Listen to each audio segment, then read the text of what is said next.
आपण पाहत आहात सत्य आणि रोखठोक बातम्या दाखवणारा न्यूज चॅनल आपलं कोल्हापूर न्यूज। पाडळी येथे जलस्वराज्य योजनेत बोगस सह्यांनी भ्रष्टाचार, संबंधितावर कारवाईची विद्यमान सरपंच सुजाता पाटील यांची मागणी।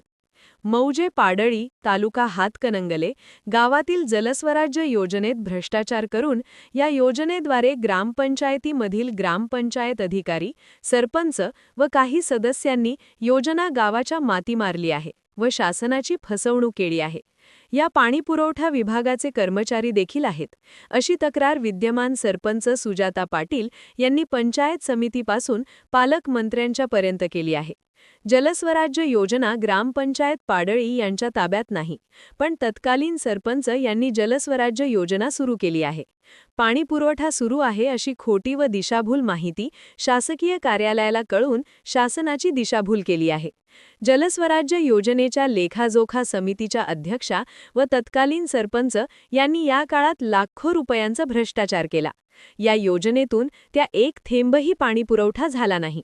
केवळ त्या योजनेतील भ्रष्टाचार लपवण्यासाठी सदर योजना सुरू असल्याचे वरिष्ठ कार्यालयास भासवून जलजीवन मिशन योजनेअंतर्गत नवीन निधी मंजूर केला आहे।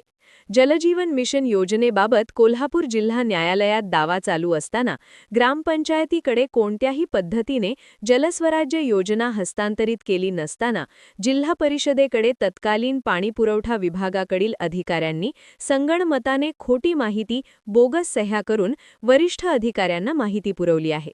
संबंधित नागरिकांनी आपल्या बोगस सही असल्याची तक्रारही ग्रामविकास अधिकाऱ्यांच्याकडे केली आहे।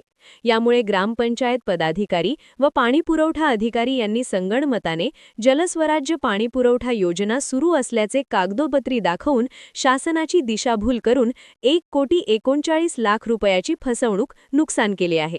तसेच ग्रामीण पुरवठा कार्यकारी अभियंता हातकणंगले, तालुका पाणीपुरवठा उपअभियंता, शाखा अभियंता, ग्रामपंचायत पाडळीकडील तत्कालीन सरपंच व सध्याचे काही सदस्य, ग्रामपंचायत अधिकारी यांनी केवळ भ्रष्टाचार करण्याच्या उद्देशाने प्रशासकीय निधी लाटण्याच्या विचाराने योजना ग्रामपंचायत व नागरिकांवर लादत आहेत।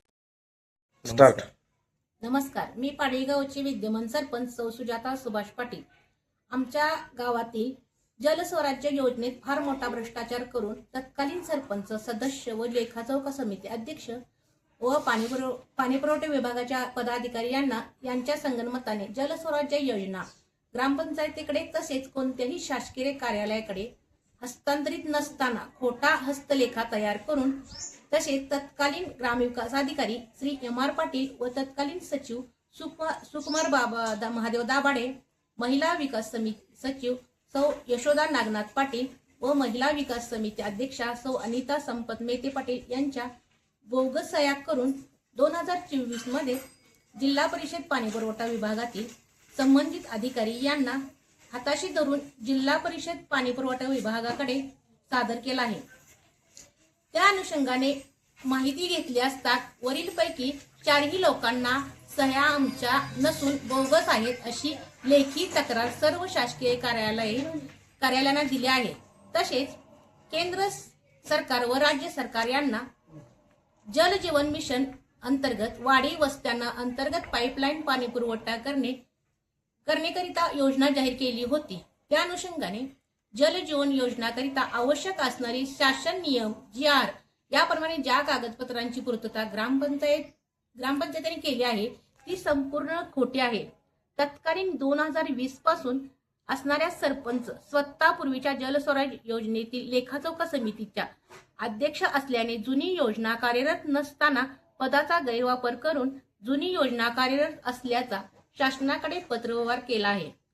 तसेच उप अभियंता ग्रामपंचायत पाणीपुरवठा हातकणंगले व शाखा अभियंता तत्कालीन सरपंच व सध्याचे काही सदस्य यांनी गावातील संगणमताने गावातील गरज नसताना केवळ भ्रष्टाचार करण्याच्या उद्देशाने व जुनी योजना कार्यरत असल्याची भासवण्यासाठी जुनी योजना भ्रष्टाचार लपवण्याकरिता जलजीवन मिशन योजना मंजूर करून पाडळी गावातील नागरिकांच्या माती मारली आहे। तरी सर्व वरील बाबींचा गावचा सरपंच या नात्याने विचार करता प्रसिद्ध माध्यमांना माध्यमांनी शासनाला खडबडून जागे करून सदर दोन्ही योजनेची सखोल चौकशी करण्याकरिता जास्तीत जास्त सहकार्य करावे ही नम्र विनंती. धन्यवाद. आपलं कोल्हापूर न्यूज चॅनलला लाईक करा, शेअर करा आणि सबस्क्राईब करा.